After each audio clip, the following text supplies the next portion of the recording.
My dear students, मैं हूं Meenakshi from VM academic classes Nashik. बच्चों, हम देख रहे हैं क्लास 11 का चैप्टर 2 मैथमेटिकल मेथड्स और आज है उसका लेक्चर नंबर 15 जिसमें हम एमसीक्यूज देखने वाले हैं प्रीवियस ईयर्स के। ये एमसीक्यूज ऑलरेडी हमने इसके एमसीक्यूज देखे हैं, बट आज हम लोग प्रीवियस ईयर्स के एमसीक्यूज देखने वाले हैं, सीईटी जेईई नीट में पूछे गए। ठीक है, तो चलो स्टार्ट करते हैं आज का लेक्चर। तो फर्स्ट क्वेश्चन देखो बच्चों, एमएचटी सीईटी 2019 में पूछा गया क्वेश्चन है, the resultant of two vectors A bar and B bar is C bar. दो वेक्टर्स का रिजल्टेंट वेक्टर सी बार दिया है। If the magnitude of B bar is double, the new resultant vector becomes perpendicular to A bar, then magnitude of C bar is, options दिए है 2b, b, 3b and 4b। देखो सबसे पहले क्या बताया गया वो देखो, उन्होंने बताया है कि ए बार एंड बी बार का रिजल्टेंट वेक्टर है सी बार और the magnitude of B bar is double. B bar की मैग्नीट्यूड डबल की तो जो न्यू वेक्टर हमें मिलेगा उसका रिजल्टेंट वेक्टर परपेंडिकुलर रहेगा ए बार को, ऐसे उन्होंने बताया है। ठीक है, तो सबसे पहले हम लोग जो गिवन है वो लिख लेते हैं। तो देखो सबसे पहले उन्होंने क्या बताया है, A bar plus B bar is equal to क्या है, रिजल्टेंट वेक्टर सी बार। इसका मतलब पैरेललोग्राम हम लोग ड्रॉ करेंगे। ये है वेक्टर बी बार, ये है वेक्टर ए बार और इनका रिजल्टेंट वेक्टर हमें मिल रहा है यहाँ पे, that is the vector C bar. ठीक है, सपोज हमने ये एंगल कंसिडर किया अल्फा, तो यहाँ पे अगर हम लोग कंसिडर करते हैं ये एक पैरेललोग्राम है, इसको हम एक्सटेंड करेंगे तो ये एक पैरेललोग्राम बना, ऐसे हम लोग कंसिडर करेंगे। So this angle is theta here. ठीक है, तो यहाँ पे अगर हम इनका मैग्नीट्यूड निकालेंगे तो सी स्क्वायर इज इक्वल टू क्या आएगा, रिजल्टेंट वेक्टर का मैग्नीट्यूड हम कैसे निकालते हैं, A square plus B square plus 2ab cos theta, ऐसे हम लोग निकालते हैं रिजल्टेंट वेक्टर का मैग्नीट्यूड। तो हमने यहाँ पे रिजल्टेंट वेक्टर का मैग्नीट्यूड निकाला, इसको मैंने नाम दिया इक्वेशन नंबर 1। ठीक है, अब आगे देखो उन्होंने क्या बोला है कि b is double and resultant is perpendicular to A bar. मतलब जो नया वेक्टर हमें मिलेगा तो यहाँ पे resultant is perpendicular to A bar, ऐसे बोला है, और b क्या किया है, डबल किया है। तो कंसिडर करते हैं ये जो b है ये 2b बार हो गया, ये है वेक्टर ए बार, और यहाँ पे जो रिजल्टेंट वेक्टर हमें मिलेगा दैट इज, सपोज हमने इसको नाम दिया C1 बार, ये क्या है, ए बार को परपेंडिकुलर है, ऐसे उन्होंने बोला है। ठीक है, तो यहाँ पे हम लोग रिजल्टेंट वेक्टर क्या मिलेगा, उसकी मैग्नीट्यूड हमें क्या मिलेगी, C1 square is equal to A square plus यहाँ क्या है, डबल है मतलब 4b स्क्वायर आएगा, A square plus 4b square plus 2 into A into 2b cos theta. ठीक है, तो यहाँ 2 क्या होगा, 4 होगा, मतलब C1 square is equal to क्या आएगा, A square plus 4b square plus 4ab cos theta. इसको हम नाम देंगे इक्वेशन नंबर 2। ठीक है, अब देखो अभी इस ट्रायंगल से हम लोग, this is the right angle triangle, और अगर हमने यहाँ पे पाइथागोरस थ्योरम यूज किया तो हमें क्या इक्वेशन मिलेगा, हमें इक्वेशन मिलेगा 4b square hypotenuse square is equal to square of 2 sides. ये पाइथागोरस थ्योरम है। So in triangle, in right angle triangle हम लोग बोल सकते हैं राइट एंगल ट्रायंगल। देखो सेम मेथड, मतलब वही मेथड्स, हम रिजल्टेंट वेक्टर की वही मेथड्स, वही फॉर्मूले हम लोग अप्लाई करेंगे, बट हमें थोड़ा मॉडिफिकेशन यहाँ पे करना पड़ेगा। इन राइट एंगल ट्रायंगल यहाँ पे हमें क्या मिलेगा, देखो that is C1 square is equal to A square plus 4b1 square, ये b है ना, मतलब यहाँ पे क्या आएगा, 4b square is equal to क्या आएगा, ये दोनों के स्क्वायर की एडिशन, मतलब ए स्क्वायर प्लस C1 स्क्वायर, ऐसा हमें इक्वेशन मिलेगा।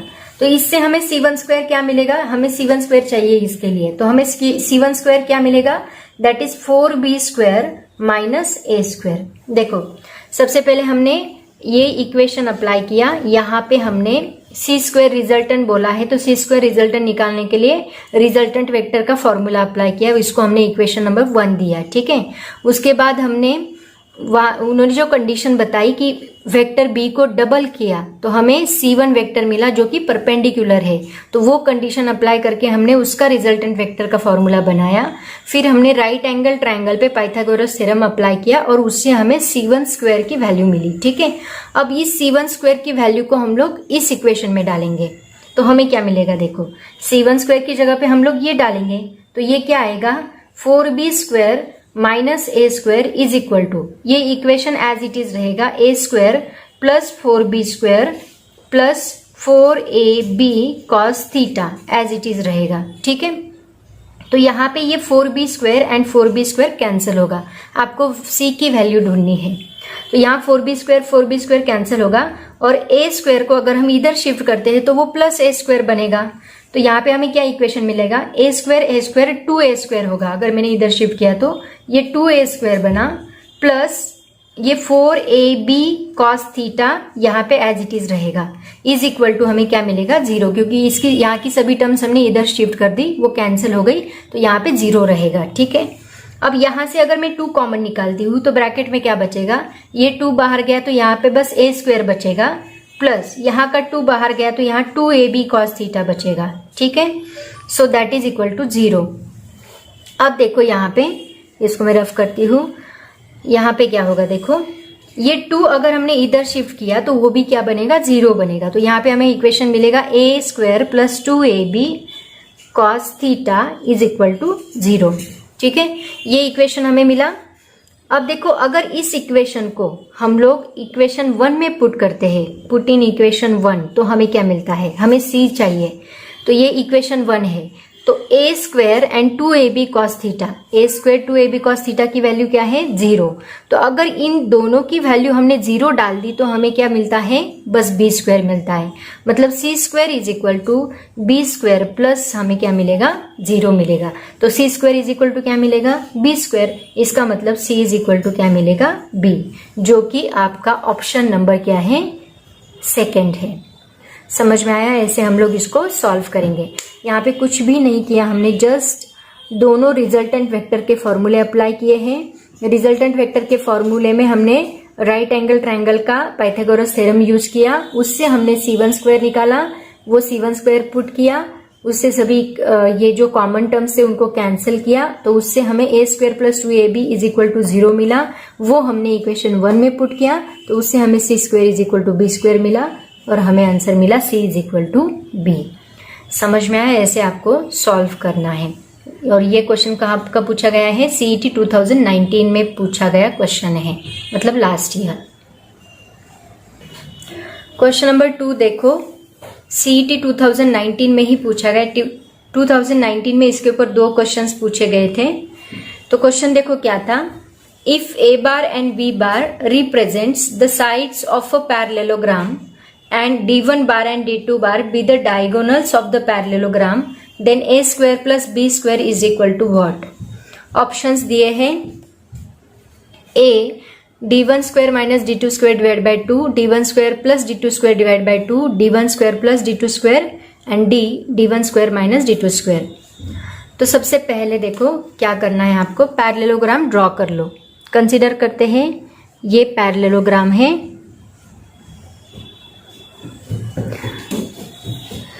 तो यहाँ पे देखो ये 2 साइड से, सपोज हमने इसको नाम दिया this is a bar and this is b बार, तो ये हमें मिलेगा, यहाँ पे ये b बार मिलेगा और ये क्या मिलेगा, ये हमें मिलेगा a बार। ठीक है, तो ये 2 वेक्टर्स मिले और यहाँ पे ये हो गया इसका d1, ये d1 2 डायगोनल्स बोले उन्होंने और ये बोला d2।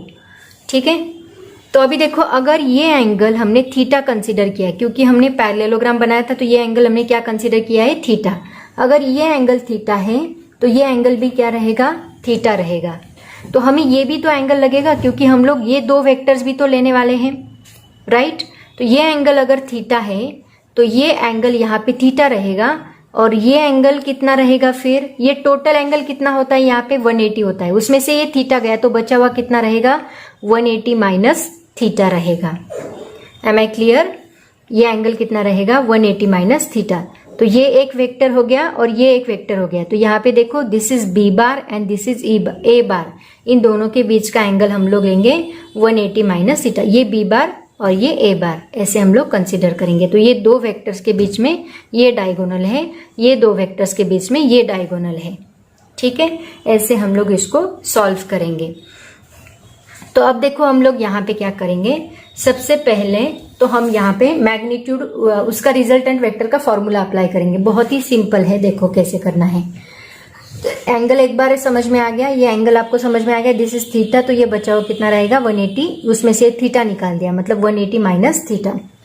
तो सबसे पहले हम लेते हैं d1 स्क्वायर, पहले ये डायगोनल निकालते हैं, ये रिजल्टेंट वेक्टर है। तो d1 square is equal to क्या आएगा, a square plus B square plus 2ab cos theta. इन दोनों के बीच में कितना एंगल है, थीटा। ओके, ये हो गया d1 स्क्वायर, सॉरी दिख नहीं रहा है, ये हो गया d1 स्क्वायर। इसको हम नाम देंगे इक्वेशन नंबर 1। तो d2 स्क्वायर क्या आएगा, दोनों के बीच में कितना एंगल है 180 माइनस थीटा। तो d2 स्क्वायर क्या आएगा, अपोजिट लेना पड़ेगा अभी, b square plus a square plus 2ba into cos angle कितना है 180 minus theta.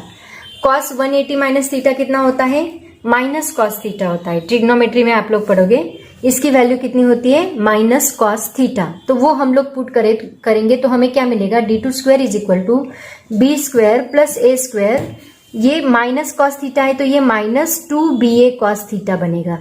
Right, this is equation number 2। अब हम क्या करेंगे, इक्वेशन 1 एंड 2 को ऐड करेंगे। ऐड इक्वेशन 1 एंड 2, हमें क्या निकालना है, हमें निकालना है a square plus B square क्या आता है। ठीक है, अब इन दोनों को ऐड किया तो हमें क्या मिलेगा, d1 square plus d2 square is equal to ये a स्क्वायर, ये भी दोनों ऐड होंगे, a square plus B square plus 2ab cos theta. Okay, plus ये इक्वेशन ऐड करो, b square plus a square minus 2ba cos theta. ठीक है, अभी ये 2ab cos theta and 2ba cos theta same ही term से, मतलब ये दोनों कैंसिल होंगे। a square plus a square यहाँ पे क्या बनेगा, 2a स्क्वायर बनेगा। b square plus b square क्या बनेगा, 2b स्क्वायर बनेगा। और यहाँ पे हमें मिलेगा d1 square plus d2 square. ठीक है, अब इन दोनों में से अगर हमने 2 कॉमन निकाला तो हमें क्या मिलेगा, d1 square plus d2 square is equal to 2 common निकाला तो ब्रैकेट में रहेगा a square plus b square. ठीक है, ये दोनों का 2 बाहर गया, ये 2 इस साइड शिफ्ट किया तो ये क्या होगा, डिवाइड बाय 2 होगा। मतलब हमें a square plus b square का फॉर्मूला क्या मिलता है, d1 square plus d2 square divide by 2, ये हमें फॉर्मूला मिलता है। This is the option number b. ऐसे हम लोग इसको सॉल्व करेंगे। नेक्स्ट क्वेश्चन देखो, सीईटी 2018 में पूछा गया क्वेश्चन है, if a bar is equal to 3i cap minus 2j cap plus k cap, b bar is equal to i cap minus 3j cap plus 5k cap, c bar is equal to 2i cap plus j cap minus 4k cap from a right angle triangle, then out of the following which one is satisfied. देखो 4 equations उन्होंने दिए हैं, तो यहाँ पे सबसे पहले तो a square b square plus C square, मतलब हमें सबका मैग्नीट्यूड निकालना है।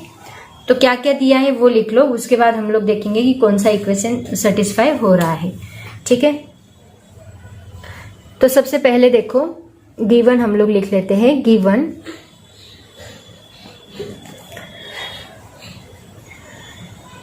B bar plus C bar is equal to, अगर हमने बी बार प्लस सी बार किया तो हमें क्या मिलेगा, बी बार क्या है, I cap minus 3j cap plus 5k cap. हर एक कंडीशन सेटिस्फाई करके देखते हैं। प्लस सी बार क्या है, 2i cap plus j cap minus 4k cap. ठीक है, बी बार एंड सी बार मैंने यहाँ पे डाला है, तो b bar plus C bar is equal to i cap plus 2i cap कितना होगा, 3i cap minus 3j cap plus j cap कितना होगा, minus 2j cap and 5k cap minus 4k cap होगा प्लस k कैप।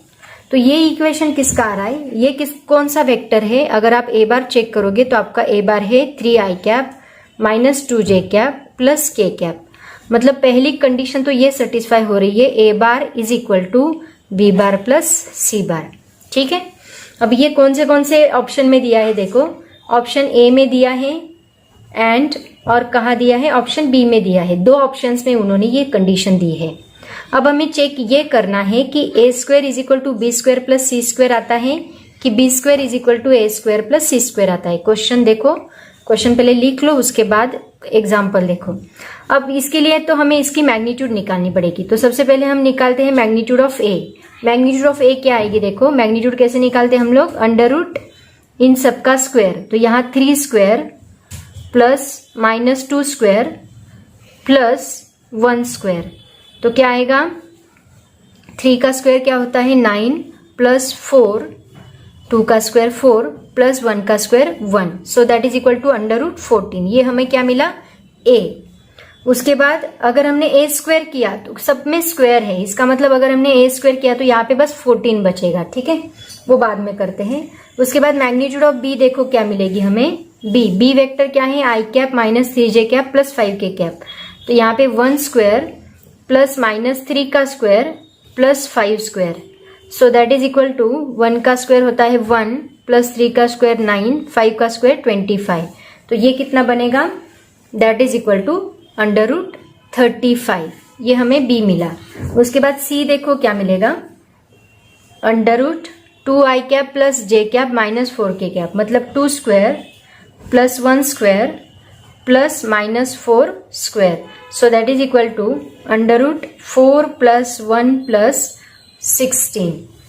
ये कितना आएगा? That is equal to under root 21। तो अगर हमने इसको ऑब्जर्व किया तो देखो, अगर हमने इन दोनों का एडिशन किया, मतलब इनको हमने स्क्वायर किया, स्क्वायर स्क्वायर स्क्वायर, तो इन सब का स्क्वायर रूट निकल जाएगा अगर हमने स्क्वायर किया तो अभी देखो, इन दोनों को अगर हमने ऐड किया तो हमें ये वेक्टर मिलता है। मतलब अगर हम लोग ए स्क्वायर प्लस सी स्क्वायर करते हैं तो हमें क्या मिलता है? बी स्क्वायर मिलता है। Am I clear? अगर इन दोनों को हम लोग ऐड करते हैं तो हमें ये वेक्टर मिलता है, मतलब ए स्क्वायर प्लस सी स्क्वायर करते हैं तो हमें बी स्क्वायर मिलता है। तो ऐसी कंडीशन कौन से ऑप्शन में दी है? A bar is equal to B bar plus C bar and B square is equal to A square plus C square. ऐसी कंडीशन जिस ऑप्शन में दी होगी ये ऑप्शन करेक्ट रहेगा। और ऐसी कंडीशन हमें दी है ऑप्शन नंबर बी में। ए में क्या दी है? A square is equal to B square plus C square, लेकिन हमारा आंसर क्या है? B square is equal to A square plus C square. ये ऐसी कंडीशन हमें मिली है ऑप्शन नंबर बी में। तो हमारा करेक्ट ऑप्शन क्या रहेगा? Option B. ओके, ऐसे हम लोग इसको सॉल्व करेंगे। नेक्स्ट क्वेश्चन देखो, सीईटी 2018 में भी 2 क्वेश्चंस पूछे गए थे इस चैप्टर के ऊपर। तो क्वेश्चन देखो क्या था? A unit vector is represented as 0.8i cap plus bj cap plus 0.4k cap, hence the value of b must be. Option दिए है 0.4, under root 0.6, 0.2, under root 0.2। Okay, तो ऐसे 4 ऑप्शंस में से कौन सा ऑप्शन करेक्ट है ये हमें देखना है। सबसे पहले दिया क्या है वो देख लो। गिवन क्या दिया है? यूनिट वेक्टर दिया है। Unit vector is equal to, unit vector क्या दिया है? 0.8i cap plus bj cap plus 0.4k cap दिया है। ये यूनिट वेक्टर है। यूनिट वेक्टर की वैल्यू क्या होती है? That is 1। इसका मतलब इसका मैग्नीट्यूड हम लोग निकालेंगे तो हमें क्या मिलेगा? Under root 0.8 square plus B square plus 0.4 square is equal to, unit vector की मैग्नीट्यूड क्या होती है? 1। तो यहाँ पे हम लोग 1 लिखेंगे। तो अगर हमने स्क्वायर रूट निकाला तो यहाँ पे क्या बनेगा? स्क्वायर बनेगा। तो 0.8 स्क्वायर का 0.8 का स्क्वायर क्या आएगा? 0.64 आएगा, प्लस बी स्क्वायर रहेगा, प्लस 0.4 का स्क्वायर क्या आएगा? 0.16 आएगा, is equal to 1 square. Square root हमने हटा दिया तो यहाँ पे हमें स्क्वायर लेना पड़ेगा। So that is equal to 0.64 plus 0.16 कितना आएगा? देखो, दैट इज 0.80, राइट। प्लस ये दोनों की एडिशन की तो कितने आती है? 0.80 आती है, प्लस ये b square as it is रहेगा, इज इक्वल टू 1 का स्क्वायर हमें क्या मिलेगा? 1 मिलेगा। अब इस 0.80 को इधर शिफ्ट करो तो वो क्या होगा, माइनस होगा। 1 माइनस 0.8 हमें करना पड़ेगा। 1 माइनस 0.8 किया तो हमें क्या मिलेगा, दैट इज इक्वल टू 0.2 मिलेगा। ये b square is equal to 0.2 है, मतलब b इज इक्वल टू क्या मिलेगा, अंडर रूट 0.2 मिलेगा। बहुत ही सिंपल था। ऑप्शन नंबर डी, कौन सा ऑप्शन है, option D is the correct option. ऐसे हम लोग इसको सॉल्व करेंगे। नेक्स्ट क्वेश्चन देखो, नीट 2018 में पूछा गया क्वेश्चन है। क्वेश्चन देखो क्या है, the moment of the force f bar is equal to 4i cap plus 5j cap minus 6k cap. Actually ये जो पॉइंट है मोमेंट ऑफ फोर्स, ये आपके आगे के चैप्टर्स में है। इस चैप्टर में उन्होंने उसका फॉर्मूला दिया है, तो आगे के चैप्टर्स में आपको ये पता चल ही जाएगा कि इसका फॉर्मूला क्या होता है। अभी बस मैं आपको बताऊंगी वो फॉर्मूला आप लोग याद रखो।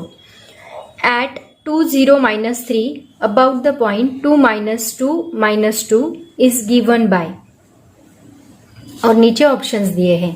ठीक है, ऑप्शन नहीं पढ़ती मैं, डायरेक्टली गिवन लिखती हूँ। अभी देखो इन्होंने क्या बोला है, 2 पॉइंट्स बताए हैं, एक पॉइंट और ये दूसरा पॉइंट। ठीक है, तो यहाँ पे एक पॉइंट क्या हो बताया उन्होंने, 2 0 minus 3, एंड दूसरा पॉइंट क्या बताया, दैट इज 2 minus 2 एंड -2। ये दूसरा पॉइंट उन्होंने बताया। तो सबसे पहले तो हमें इस पॉइंट का जो डिस्प्लेसमेंट है वो हम लोग r बार से डिनोट करेंगे। तो यहाँ पे सपोज ये इनिशियल पॉइंट है r1 और ये फाइनल पॉइंट है r2। ये फाइनल पॉइंट रहेगा। उन्होंने क्या बोला है, at this point about the point, मतलब ये r2 रहेगा और ये r1 रहेगा। ठीक है, तो सबसे पहले हमें डिस्प्लेसमेंट निकालना पड़ेगा, तो r बार निकालना पड़ेगा। r bar is equal to हम कैसे निकालेंगे, r2 बार माइनस r1 बार, ऐसे हम लोग निकालेंगे। ठीक है, लेकिन ये तो उन्होंने पॉइंट के फॉर्म में दिया है, तो ये पॉइंट उन्होंने क्या दिए हैं, 3 कंपोनेंट्स दिए हैं, ax, ay, az, और ये bx, by, bz। तो इसको हम लोग i, j, k कैप के फॉर्म में लिखेंगे। कैसे देखो, R2 बार को आप कैसे लिखोगे, that is equal to R2 bar क्या रहेगा, 2i cap plus 0j cap minus 3k cap, ऐसे हम लोग लिखेंगे। राइट, अगर कभी भी अगर ऐसे पॉइंट के फॉर्म में दिए हैं तो उनको इस फॉर्म में लिखते जाओ तो आपको बराबर आएगा। यहाँ पे माइनस दिया है तो यहाँ हमें माइनस करना पड़ेगा। माइनस 2 पॉइंट्स दिए होंगे तो हम क्या करते हैं, उनका अगर आपको ये टोटल डिस्टेंस निकालना है तो हम दोनों की सब्ट्रैक्शन करते हैं। वही सब्ट्रैक्शन हमने यहाँ पे की है। एक्चुअली ये पॉइंट यहाँ पे होना चाहिए था, तो हम लोग दिस माइनस दिस करते। ठीक है, तो ये क्या आएगा देखो, 2i cap minus 2j cap minus 2k cap.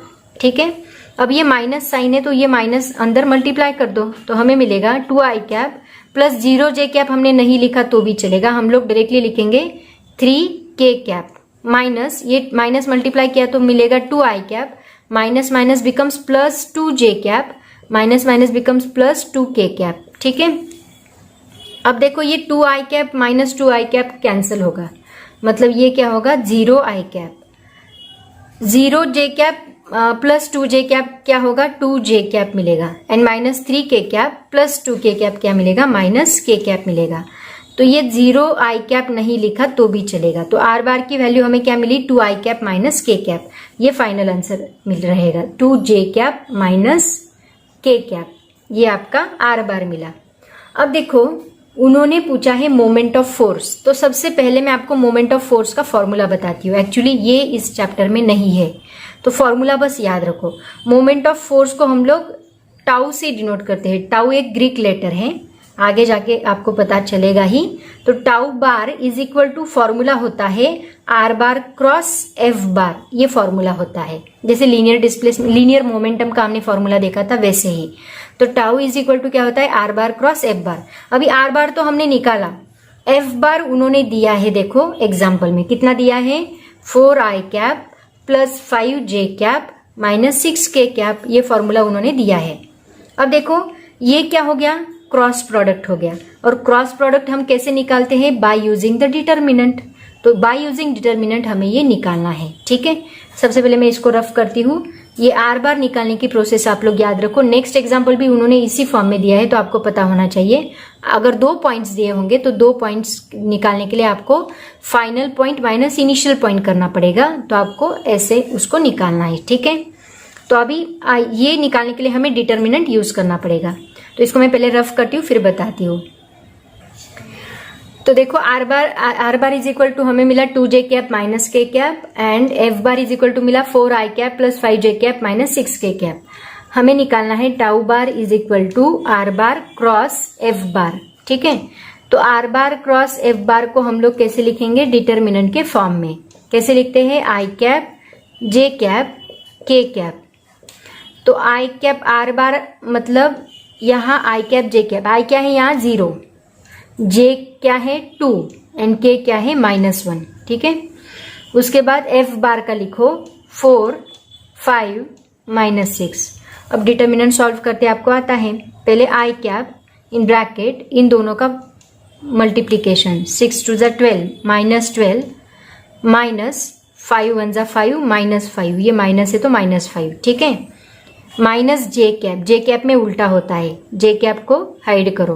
पहले ये आएगा 4 - 1 -4 0 - 6 0। ठीक है, प्लस के कैप, यहाँ प्लस होना चाहिए माइनस नहीं, प्लस के कैप, सॉरी माइनस ही होना चाहिए यहाँ, प्लस के कैप इन ब्रैकेट, इसको हाइड करो।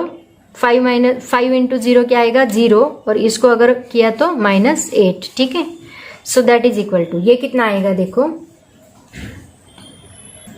देखो आपके नोट्स में अगर आप इसको चेक करोगे तो उन्होंने ऐसे दिया है, मैं आपको बता देती हूँ, यहाँ पे आपका कंफ्यूजन हो सकता है। अगर आपने डिटर्मिनेंट जब हम लोग सॉल्व करते हैं तो यहाँ पे माइनस जे कैप लेते हैं, माइनस साइन होता है। जब एक्चुअल डिटर्मिनेंट मैथ्स में हम लोग सॉल्व करेंगे तो यहाँ माइनस साइन रहेगा और फिर एज इट इज हम लोग लेंगे। तो यहाँ पे आपके जो नोट्स में सॉल्व करके दिया है तो वहां पे उन्होंने यहाँ जे कैप माइनस लिया है और ऐसे मल्टीप्लीकेशन किया है। कैसे, 0 - 6 0 एंड -4 ऐसे मल्टीप्लीकेशन किया है। बट हम लोग कैसे करते थे अभी तक, जो हमने डिटर्मिनेंट सॉल्व किया इसके पहले, तो हमने क्या किया था, यहाँ पे हमने प्लस लिया था, राइट ना, दोनों का मीनिंग सेम रहेगा। यहाँ पे हमने प्लस जे कैप लिया था और प्रोडक्ट करते वक्त उल्टा प्रोडक्ट किया था, मतलब ऐसे। तो ये कितना होगा -4 एंड दिस इज -0। तो यहाँ पे कंफ्यूजन होने के चांसेस है। तो एक तो आप प्लस जे कैप लो और उल्टा प्रोडक्ट करो, नहीं तो माइनस जे कैप लो और सीधा प्रोडक्ट करो, दोनों का आंसर तो सेम ही आएगा। ठीक है, ऐसे। बट यहाँ पे ध्यान रखो आप लोग, यहाँ पे गलती नहीं होनी चाहिए। अब देखो इसको सॉल्व करते हैं। आई कैप ये कितना होगा, -12 माइनस प्लस 5, मतलब ये कितना होगा -12 + 5 प्लस जे कैप, ये -0 -4 कितना आएगा, -4 ही आएगा, प्लस के कैप -8 ही आएगा, 0 - 8 -8। ये कितना होगा, -12 में से 5 गए मतलब -7 बचेगा, तो ये आएगा -7 आई कैप, ये आएगा -4 जे कैप और ये आएगा -8 के कैप। ये मिला आपको टॉर्क, मतलब मोमेंट ऑफ फोर्स। तो ऑप्शन नंबर देखो, option number D, option number क्या दिया है, डी, -7 आई कैप -4 जे कैप -8 के कैप दिया है। ठीक है, जब कभी भी ऐसे क्वेश्चन आए तो आप समझ लो कि यहाँ पे हमें क्रॉस प्रोडक्ट करना है। अगर आपको ऐसा आंसर मिलता है तो सीधा सीधा क्रॉस प्रोडक्ट करके वो फाइनल आंसर में लिख दो। ठीक है, नेक्स्ट क्वेश्चन देखो, कुछ इसके जैसा ही क्वेश्चन उन्होंने पूछा है। क्वेश्चन देखो क्या है, नीट 2016 में पूछा गया क्वेश्चन है ये। A particle moves from a point -2 i cap + 5 j cap to 4 j cap + 3 k cap when a force of 4 I cap + 3 j cap Newton is applied. How much work has been done by the force? तो यहाँ पे नीचे options दिए हैं। Okay, solve करते हैं। Given पहले लिख लेते हैं। गिवन उन्होंने क्या बोला, अ particle moves from a point, मतलब यहां से पार्टिकल निकला, सपोज ए पॉइंट से निकला और बी पॉइंट तक गया। तो यहाँ का फ्रॉम, यहाँ का क्या दिया है, -2 आई कैप + 5 जे कैप, और यहाँ का क्या दिया है, that is 4 j cap + 3 k cap. तो हम क्या करेंगे, अगर आपने इसको मैंने R2 नाम दिया और इसको मैंने R1 नाम दिया, तो R2 - R1 अगर आपने किया तो आपको क्या मिलेगा, R बार मिलेगा, जैसे हमने लास्ट टाइम किया था वैसे ही। ठीक है, तो r bar is equal to हम क्या करेंगे, R2 माइनस R2 बार माइनस R1 बार। तो R2 बार क्या है आपका 4j cap plus 3k cap minus R1 बार क्या है minus 2i cap plus 5j cap. ठीक है, ये माइनस अंदर मल्टीप्लाई कर दो तो ये क्या बनेगा 4j cap plus 3k cap, ये माइनस माइनस होगा plus 2i cap minus plus minus 5j cap. तो अभी i के लिए तो यहाँ ऑप्शन है तो 2i कैप ही रहेगा क्योंकि ये 0 होगा। 4j के लिए ऑप्शन है 4j माइनस 5j कितना होगा माइनस j, 4 छोटा है 5 बड़ा है तो माइनस साइन रहेगा बड़े नंबर का। 3k कैप ही रहेगा क्योंकि यहाँ k कैप है ही नहीं, तो यहाँ 3k कैप ही रहेगा। तो हमें आर बार क्या मिला, आर बार भी बोल सकते हैं या फिर एस बार भी। डिस्प्लेसमेंट के ये क्या है डिस्प्लेसमेंट, तो इसको एस बार भी बोला जाता है। आपके नोट्स में एस बार दिया है तो इसको आर बार भी बोल सकते हैं। 2i cap minus j cap plus 3k cap. और उन्होंने क्या दिया है फोर्स भी दिया है। फोर्स कितना दिया है 4i cap plus 3j cap Newton, इतना फोर्स दिया है। ठीक है, और वर्क डन पूछा है तो वर्क डन का फॉर्मूला क्या है फोर्स इंटू डिस्प्लेसमेंट, दोनों का स्केलर प्रोडक्ट है क्योंकि यहाँ पे जो वर्क डन मिल रहा है वो स्केलर क्वांटिटी है, मतलब हमें दोनों का डॉट प्रोडक्ट लेना पड़ेगा। और डॉट प्रोडक्ट का मल्टीप्लीकेशन कैसे होता है आपको पता है, डॉट प्रोडक्ट में एफ बार डाल दो। एफ बार क्या है देखो 4i cap plus 3j cap plus 0k cap लिख लेते हैं क्योंकि आगे हमें मल्टीप्लाई करना है इसलिए, इनटू एस बार मतलब आर बार। आर बार क्या है 2i cap minus j cap plus 3k cap. Work done का फॉर्मूला पता है ना, फोर्स इंटू डिस्प्लेसमेंट। जो नए फॉर्मूले रहेंगे उनको याद रखते जाओ। Work done is equal to force into displacement. तो ये रहा डिस्प्लेसमेंट, ये रहा फोर्स, और ये वर्क डन क्या है मैंने एक्सप्लेन भी किया है, स्केलर प्रोडक्ट जब एक्सप्लेन किया तब बोला था। वर्क डन एक स्केलर क्वांटिटी है, तो जब दो वेक्टर्स को मल्टीप्लाई करने के बाद स्केलर क्वांटिटी मिलती है तो उसको डॉट प्रोडक्ट कहा जाता है और उसका मल्टीप्लिकेशन डॉट से होता है। तो ये कैसे करते थे हम लोग, आई की क्वांटिटी को मल्टीप्लाई करते थे, मतलब 4 इंटू 2 प्लस जे की क्वांटिटी को मल्टीप्लाई करते थे 3 इंटू माइनस 1, 3 इंटू माइनस 1। उसके बाद के की क्वांटिटी को मल्टीप्लाई करते थे 0 इंटू 3, ए एक्स ए वाई प्लस ए एक्स बी एक्स प्लस ए वाई बी वाई प्लस ए जेड बी जेड, ऐसे हम लोग करते थे। फॉर्मूला देखो पीछे जाके आपको पता चलेगा। 4 2 ज़ा 8 माइनस 3 1 ज़ा 3, माइनस साइन लगाया क्योंकि माइनस 1 था और ये तो 0 बनेगा। दैट इज इक्वल टू क्या मिलेगा 5। ये जूल, इसका मतलब वर्क डन। वर्क डन हम लोग लिखते हैं जूल में। तो हमें फाइनल आंसर मिला है 5 जूल, जो कि आपका ऑप्शन नंबर है डी। ऐसे हम लोग इसको सॉल्व करेंगे। देखो बच्चों, आप जब न्यूमेरिकल सॉल्व करोगे, एमसीक्यू सॉल्व करेंगे, तभी आपको वो चैप्टर क्लियर होगा। तो ज़्यादा से ज़्यादा एमसीक्यू सॉल्व करते जाओ ताकि आपका प्रैक्टिस होगा। और एग्जाम में इसी टाइप के एमसीक्यूज पूछे जाते हैं, इसके अलावा कुछ नहीं पूछा जाता। अगर आप जितनी प्रैक्टिस करोगे एमसीक्यू सॉल्व करने की, उतना आपको ईजी लगता जाएगा और कॉम्पिटिटिव एग्जाम उतनी ईजी लगेगी आपको। बोर्ड थियरी एग्जाम तो हम लोग दे देते हैं, उसमें मार्क्स आ भी जाते हैं, लेकिन कॉम्पिटिटिव एग्जाम्स में बहुत दिमाग लगाना पड़ता है। वहाँ पे बहुत सारे बच्चों को प्रॉब्लम होती है। क्यों? क्योंकि आप एमसीक्यूज की प्रैक्टिस नहीं करते। तो देखो ये बहुत अलग है, जो न्यूमेरिकल हमने सॉल्व किए उससे बहुत अलग है। R2 माइनस R1 हमने कहीं पे भी नहीं किया था, बुक में दिया ही नहीं है। बट यहाँ पे हम लोग ये कर रहे, ये आपको कब याद रहेगा, जब ऐसा एमसीक्यूज आप तुरंत आपको क्लिक होगा कि यहाँ पे हमें क्या करना है, दिस माइनस दिस करना है। ऐसे तुरंत क्लिक होगा तब आपको जाके आगे का न्यूमेरिकल सॉल्व करते आएगा। लेकिन इसके लिए आपको फॉर्मूले पता होना बहुत जरूरी है। तो जो मैं नए फॉर्मूले बताती हूँ, फॉर एग्जाम्पल टॉर्क का बताया, आर बार क्रॉस एक बार, वर्क डन का बताया, फोर्स इंटू डिस्प्लेसमेंट, तो ऐसे फॉर्मूलेज याद रखते जाओ। एक पेज पे, सेपरेट पेज पे लिख के उनको लर्न करते जाओ, आगे जाके आपको यूटिलाइज करते आना चाहिए। ठीक है। और फिजिक्स के हर एक क्वेश्चन में आपको कुछ तो भी नया सीखने को मिलता है। फिजिक्स के हर एक क्वेश्चन ऐसे होते हैं, वहां पे कुछ तो भी नई क्वांटिटी उन्होंने ऐड की होती है। तो हर एक कुछ तो भी नया सीखने को मिलता है, बट वो आपको याद रखना है, आगे जाके वो कहीं पे भी आपको यूटिलाइज करते आना चाहिए। नेक्स्ट क्वेश्चन देखो क्या है, क्वेश्चन नंबर 7, नीट 2016 में पूछा गया क्वेश्चन है ये। इसमें भी 2 क्वेश्चन पूछे गए थे इसके चैप्टर के ऊपर। एक्चुअली ये जो क्वेश्चन है that is also related to 12th का एक चैप्टर है, उससे रिलेटेड है ये question. First chapter rotational dynamics, उसमें भी पूछा है ये क्वेश्चन। मोशन से रिलेटेड है एक्चुअली। तो ये क्वेश्चन उसमें भी हम लोग सॉल्व कर सकते हैं, बट यहाँ पे भी हम लोग इसको देख सकते हैं, उसमें फॉर्मूलेज है, बाकी कुछ नहीं, इंटीग्रेशन यूज किया है। तो क्वेश्चन देखो क्या है, a body of mass 1 kg m दिया है, begins to move under the action of a time dependent force F is equal to 2t i cap plus 3t square j cap newton, t के form में दिया है, where i cap and j cap are unit vectors along x and y axis, what power will be develop by the force at the time t। देखो सबसे पहले given लिख लो, थोड़ा अलग है न्यूमेरिकल। गिवन अगर आपको नीट देनी नहीं है तो टेंशन मत लो।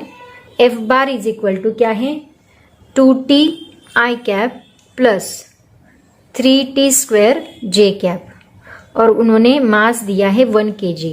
ठीक है, तो हमें क्या निकालना है, पावर निकालनी है। तो पावर का फॉर्मूला क्या होता है, फोर्स डॉट वेलोसिटी। पावर एक स्केलर क्वांटिटी है और इनका डॉट हमें लेना है, डॉट प्रोडक्ट लेना है। ठीक है, दोनों का डॉट प्रोडक्ट लेना है। तो यहाँ पे देखो फोर्स तो हमें पता है, लेकिन हमें वेलोसिटी पता नहीं है। तो वेलोसिटी का हम लोग नया फॉर्मूला यहाँ पे ढूंढने वाले हैं। कौन सा, velocity is equal to integration of acceleration with dt, a dt। जैसे हमने अभी रिसेंटली हमने इंटीग्रेशन लर्न किया है, इंटीग्रेशन में हम कैसे लेते थे, x dx, राइट ना। इसी तरह यहाँ हम लोग क्या लेने वाले हैं, a dt। dt क्यों, क्योंकि ये t पैरामीटर पे डिपेंड है, इसीलिए हम लोग यहाँ पे लेंगे a dt। लेकिन हमें a क्या है वो पता नहीं है। तो a क्या है, देखो यहां से फोर्स और मास का यूज करके हम लोग a निकालेंगे।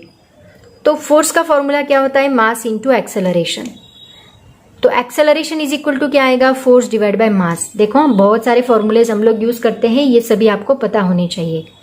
थोड़ा कॉम्प्लिकेटेड है, बट आगे जाके आपको ये कुछ नहीं लगेगा, क्योंकि फिजिक्स में ये सभी फॉर्मूलेज आपको एक बार फैमिलियर हो गए तो कुछ नहीं। 12th का एक चैप्टर है, उसमें भी ये उसी से रिलेटेड न्यूमेरिकल है एक्चुअली, इन्होंने अभी यहाँ पे इंक्लूड किया है, इसलिए एक्सप्लेन कर रही हूँ मैं। थोड़ा आपको टफ जाएगा ये, क्योंकि आपको इंटीग्रेशन भी अभी तक पता नहीं, मैथ्स में हुआ नहीं है, तो ये थोड़ा टफ जाएगा आपको, और ये फॉर्मूले अभी तक आपको पता नहीं है। देखो तो ये A इज इक्वल टू क्या होता है, फोर्स डिवाइड बाय मास। तो फोर्स इज इक्वल टू क्या दिया है, 2t i cap plus 3t square j cap and divide by क्या है, 1। तो ये डिवाइड बाय 1 हमने नहीं लिखा तो भी चलेगा। तो यहाँ पे हमें A इज इक्वल टू क्या मिलेगा, यही फॉर्मूला मिलेगा, 2t i cap plus 3t square j cap. अब मैंने क्या बोला कि वेलोसिटी क्या होती है, एक्सेलरेशन का इंटीग्रेशन होती है, बराबर। क्योंकि देखो एक्सेलरेशन का फॉर्मूला क्या है, change in velocity divide by change in time, ऐसा फॉर्मूला।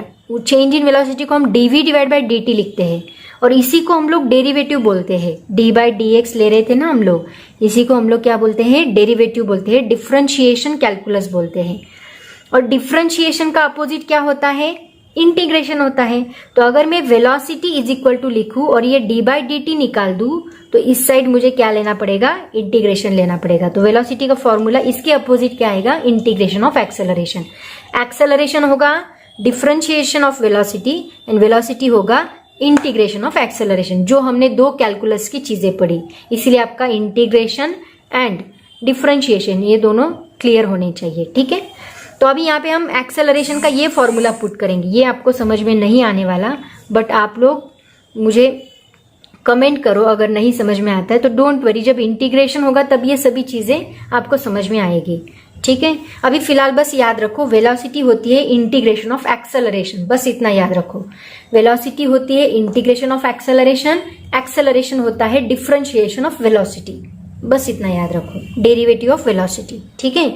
डिफरेंशिएशन भी बोलते हैं उसको, डेरिवेटिव भी बोलते हैं, डी बाई डी एक्स जो हम लिखते हैं। तो यहाँ पे फॉर्मूला क्या आएगा, देखो एक ही जगह पे हम इसको पुट करेंगे, 2t i cap plus 3t square j cap into dt। अब हम ये इंटीग्रेशन सेपरेट करेंगे, इसलिए आपको फॉर्मूले पता होने चाहिए इंटीग्रेशन के। क्या फॉर्मूला इंटीग्रेशन का, देखो ये 2 यहाँ पे कांस्टेंट है, उसको मैं बाहर निकालती हूँ।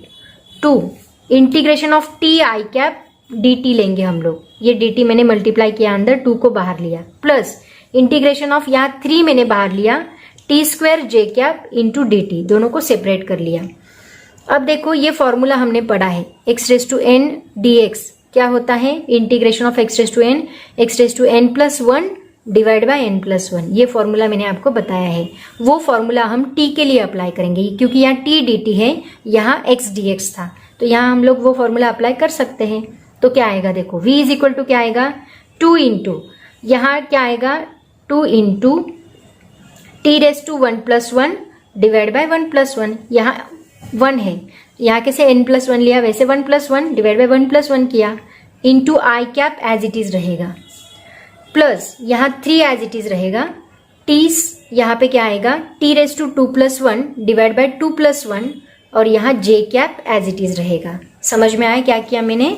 अब देखो यहाँ हम क्या करेंगे, v इज इक्वल टू ये 1 प्लस 1 क्या होगा 2, तो ये 2 और ये 2 कैंसिल होगा, 2 प्लस 1 क्या होगा 3, तो ये 3 और ये 3 कैंसिल होगा, और 1 प्लस 1 क्या रहेगा 2, तो यहाँ हमें मिलेगा t square I cap plus t cube j cap. ये हमें क्या मिला, v मिला। ठीक है, अब हमें f बार भी पता है, कहा गया f बार, ये f बार भी पता है एंड v बार भी पता है। v बार हमने ऐसे निकाला। ठीक है, जब हम लोग 12th का फर्स्ट चैप्टर स्टडी करेंगे तो उसमें ये बातें सभी है, उसमें आपको कुछ भी नहीं लगेगा है, क्योंकि आपका 12th हो जाएगा, उसके बाद आपको कॉम्पिटिटिव एग्जाम देनी है, तो आपके लिए ये बहुत आसान रहेगा तब, क्योंकि आपको तब इंटीग्रेशन भी आएगा और ये फॉर्मूले भी पता होंगे एक्सेलरेशन के, वेलोसिटी के, क्योंकि अभी तक आपने उसको स्टडी नहीं किया है, नेक्स्ट चैप्टर में है वो। ठीक है, तो ये फॉर्मूला हम लोग अभी किस में पुट करेंगे, पी के फॉर्मूले में पुट करेंगे। तो देखो अभी मैं इसको पहले रफ करती हूँ। यहाँ पे हमने क्या किया समझ में आया, v is equal to integration of acceleration dt, acceleration का फॉर्मूला हमने डाला, यहाँ पे t dt और t स्क्वायर 3 को बाहर निकाल लिया, इंटीग्रेशन का फॉर्मूला अप्लाई किया और फिर हमें ये फाइनल वैल्यूज मिली। अब मैं इसको रफ करती हूँ और हमें मेन एम हमारा ये पावर है, पावर हमें निकालनी है। ठीक है, तो देखो आपके पास वेलोसिटी का फॉर्मूला क्या है, एक मिनट यहाँ पे लिखती हूँ। वेलोसिटी का फॉर्मूला अभी अभी हमने निकाला, T square I cap plus T cube J cap. ठीक है, अब हम पावर निकालेंगे, P is equal to F bar dot V bar, dot product use करना है, that is equal to F bar क्या है 2t I cap plus 3t square J cap, and V bar क्या है t square I cap plus t cube J cap. ठीक है, अब हम क्या करेंगे, डॉट प्रोडक्ट मतलब this into this, this into this, so that is equal to 2t into t square plus 3t square into t cube, that is equal to 2t into t square कितना आएगा 2t cube आएगा, तो ये होगा 2t cube plus 3t square into t cube कितना होगा 3 plus 2 कितना होगा 5, मतलब ये आएगा 3t रेज टू 5। तो ये हमें मिली power, it is in watt, power को हम लोग वैट में मेजर करते हैं। ठीक है, तो ये हमारा फाइनल आंसर रहेगा। ये ऑप्शन नंबर बी दिया है आपको, this is the option number b. ऐसे हम लोग इसको सॉल्व करेंगे। देखो नीट के एग्जाम्पल बहुत ही डेप्थ में होते हैं, इसके लिए आपको सभी बातें पता होनी चाहिए। वेलोसिटी कैसे निकालते हैं, सबसे पहले तो देखो क्या ढूंढना है आपको, पावर।